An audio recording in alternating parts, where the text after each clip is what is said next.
নমস্কার দর্শক, আপনারা দেখছেন শিলচর বাংলা নিউজ ইউটিউব চ্যানেলের সঙ্গে রয়েছে আমি তমাল গোস্বামী। আপনাদের প্রত্যেকে স্বাগত জানাই। এই মুহূর্তে আজকে বিকাল প্রায় 5:30টার সময় আমরা ছিলাম বেরেঙ্গাস্থিত নাথপাড়ার বাঁধটি দেখতে গেছিলাম। আমরা নাথপাড়ার বাঁধের কয়েকদিন আগে আমরা যে ফুটেজ দিয়েছিলাম, তারপরে আরেকটা ফুটেজ দিয়েছিলাম। আপনারা দেখেছিলেন যে বাঁশ দিয়ে যে ব্যারিকেড করা হয়েছিল, তার মধ্যে জিও ব্যাগ দেওয়া হয়েছিল। আমাদের ফার্স্ট যে ফুটেজটি ছিল আপনাদের কাছে যেটা পাঠিয়েছিলাম আমরা, সেটাতে দেখতে পেয়েছেন আপনারা। কিন্তু এখন এই সমস্ত জায়গা দেখাই যাচ্ছে না, অনেক অনেক উপরে জল উঠে এসেছে।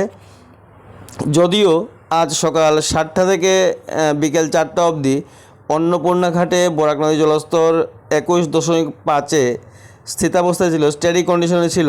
তারপর 5টা থেকে 6টায় 1 ঘন্টায় 1 সেন্টিমিটার বৃদ্ধি পায় এবং তারপরে 7টার সময় সেম ছিল। 8টার সময় আবার 1 সেন্টিমিটার কমে 21.5-এ নেমে আসে।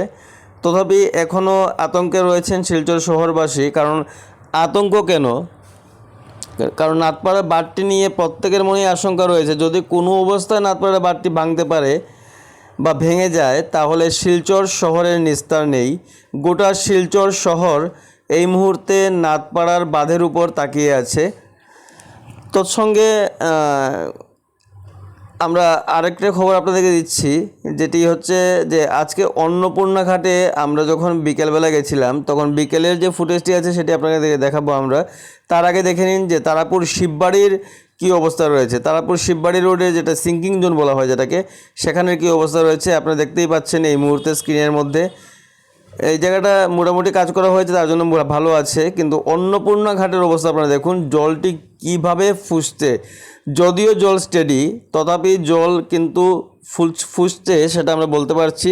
এবং আমাদের শিলচর শহরে কোনো ধরনের কোনো বৃষ্টিপাত আজকে নেই। যা 1 পশলা বৃষ্টি হয়েছিল বিকেলে, তাই এর থেকে বেশি বৃষ্টি হয়নি। তথাপি জল কমছেই না, কোনো অবস্থা কমা নাম নিচ্ছে না। এটি হচ্ছে আইএমডি গুয়াহাটি থেকে যে ইস্যুটি করা হয়েছে খবর, সেটি